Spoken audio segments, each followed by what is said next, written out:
आपको पता है दादी क्या कहती है कि मेरे हाथों में ना धन्वंतरी ऋषि जैसा जादू है, हाथ लगाते ही सर का दर्द छू मंतर हो जाता है।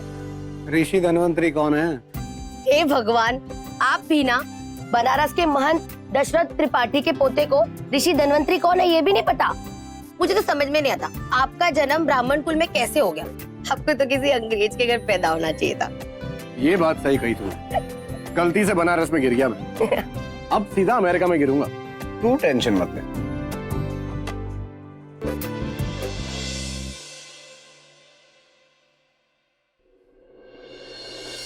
पहचान कौन, अमेरिकन या इंडियन? ये क्या है? तेरी हिम्मत कैसे हुई इतना गंदा मजाक करने की? एक थप्पड़ मारूंगा ना सारी बत्ती सी बाहर आ जाएगी तेरी। भाई मैं तो बस आपको खुश करने की। खुश? तुझे लगा मैं इससे खुश होऊंगा? चल निकल बाहर। आउट, निकल। अरे अरे क्या हुआ? क्यों चिल्ला रहे हो इतना? क्या हुआ बेटा, क्या हुआ? क्यों चिल्ला रहे हो तुम? आपको दिख नहीं रहा है दादी? ऐसा मजाक कर रही है मेरे साथ। मन तो करता है कि इसका सर दीवार में डाल दूं।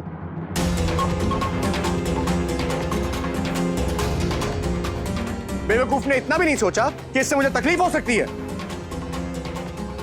शालू बेटा तुम बाहर जाओ। सॉरी भाई। भाग यहाँ से।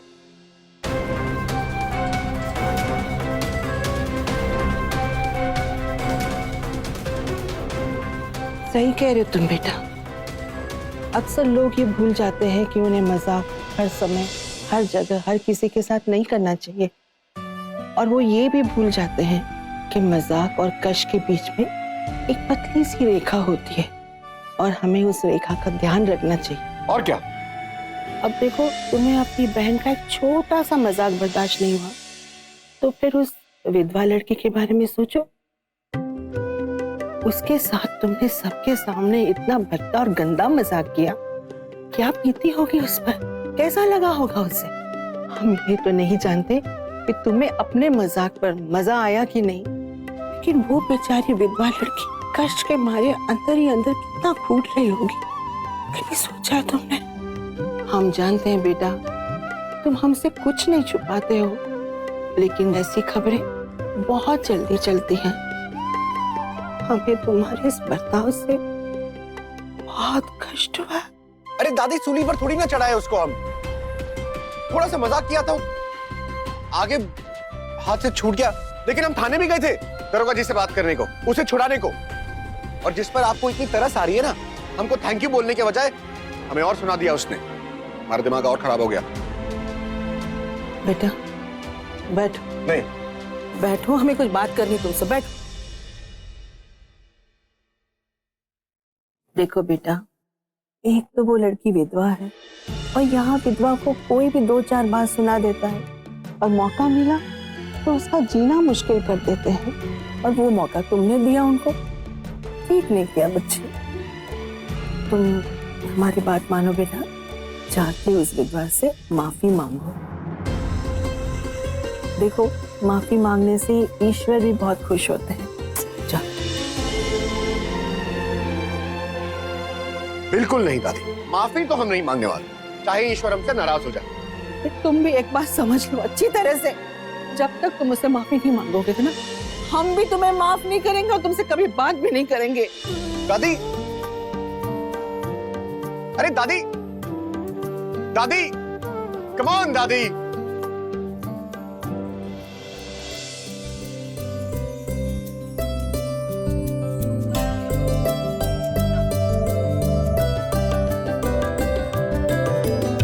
जीवन का रंग सफेद है बाबा, जीवन का रंग सफेद, जीवन का रंग सफेद है बाबा, जीवन का रंग सफेद। जिस रंग राखे साए हमारो, जिस रंग राखे साए हमारो,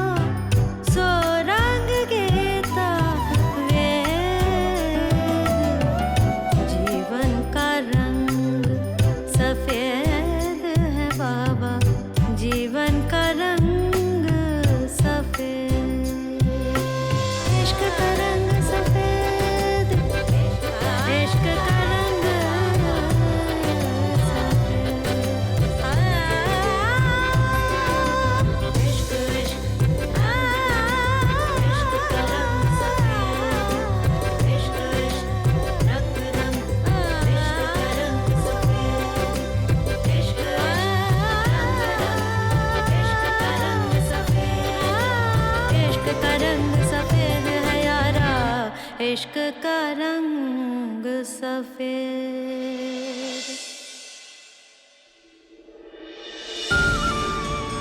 दादी मेरी बात तो सुन लो। दादी इतना गुस्सा क्यों? हाथ मत लगा।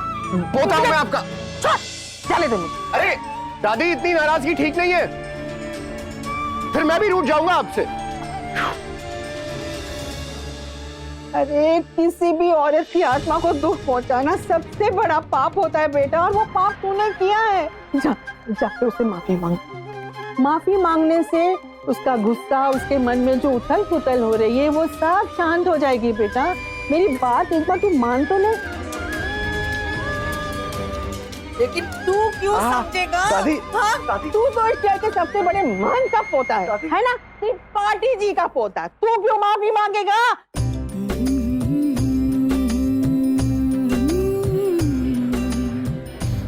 ये दादी ने भी कहां फंसा दिया। विधवा से माफी मांगो, अब थाने तो जाके उसका एड्रेस पूछ नहीं सकते।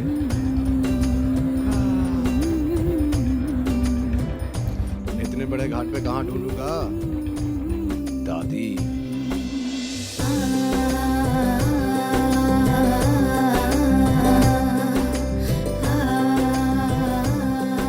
बात करके कोई मतलब है नहीं। आपके हाथ का कोई माला लेगा नहीं। लोग कहेंगे कि विधवा के हाथ का माला है, इसमें अब सगुन चिपक गया होगा। अब आप ही बताइए, अगर भगवान को फूल माला नहीं चढ़ेगा, पाप तो हम पे चढ़ेगा ना।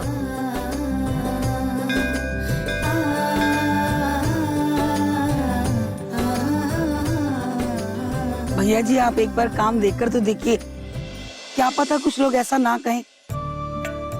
देखिए आपके काम देने से हमारी कुछ मदद हो जाएगी। अरे जिद काहे करती हैं माता जी, आप लोग जहाँ पैर रखती हैं वहाँ ग्रहण लग जाता है।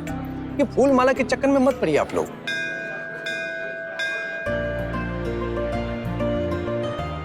हे गंगा मैया, हम आपको और आपके भीतर तैरती हुई मछलियों को, आसमान देवता को और आपके गोद में उड़ते हुए असंख्य पक्षियों को साक्षी मानकर उस 2 कौड़ी की लड़की से माफी मांगते हैं। Please make note of it. और अब हमारी प्यारी सी दादी से कह दीजिएगा कि उनके पोते ने अपनी ड्यूटी पूरी कर ली। Thank you for listening. भैया जी, हम लोगन के छूने से फुलवा की खुशबू और सुंदरता कम हो जाएगी। माला तो वैसी की वैसी ही रहेगी ना। चाहे उसे हम बनाया कोई और। अगर आपको फिर भी कोनो परेशानी है तो आपको भोर में दे जाएंगे, जब घाट पे कोई नहीं होता। भैया जी आपके बच्चे खुश रहें, धंधे में तरक्की हो। काम दे दीजिए ना, हम विधवाओं का पेट के लिए अनाज मिल जाएगा और हमारी मदद हो जाएगी। ठीक है, पर एक माला का 5 रुपए देंगे हम। 5 रुपए? देखिए अगर मंजूर है तो ठीक है, नहीं तो जाने दीजिए। नहीं नहीं भैया जी मंजूर है। ये हुई ना बात, और में ही ला के दीजिएगा। कोई देख भी नहीं पाएगा, आपका भी काम हो जाएगा, हमारा भी हो जाएगा। ठीक है, ले बेटा। अच्छा भैया जी आते हैं। अरे आप, अरे सुनिए, देखिए हम परेशान हो गए आपको ढूंढ ढूंढ के। सुबह से ही खोज रहे, कहां नहीं खोजा आपको। हमें माफ कर दीजिए, हमसे बहुत बड़ी गलती हो गई। कृपया करके हमें माफ कर दीजिए।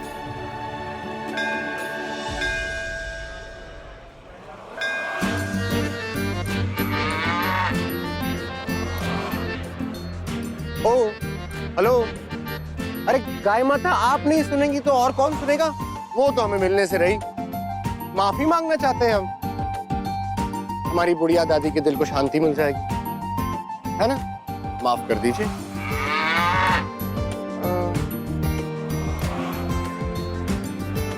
चलो भैया।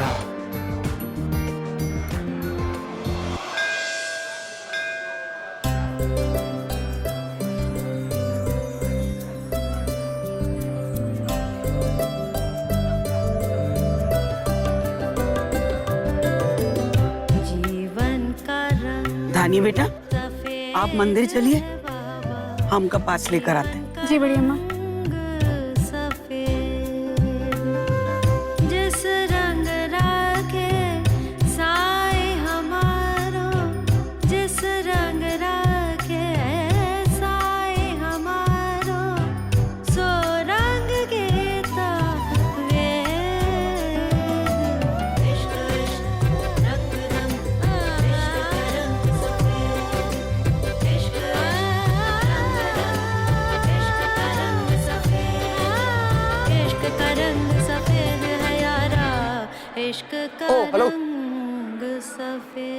क्या हुआ बाबू, कुछ चाहिएगा?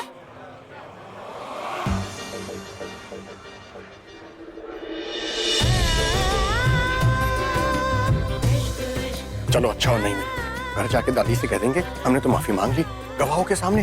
गाय मैया, गंगा मैया।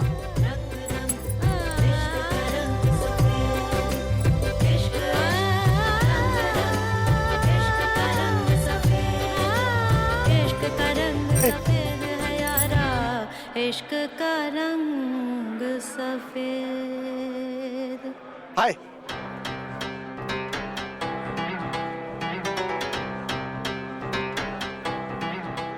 अरे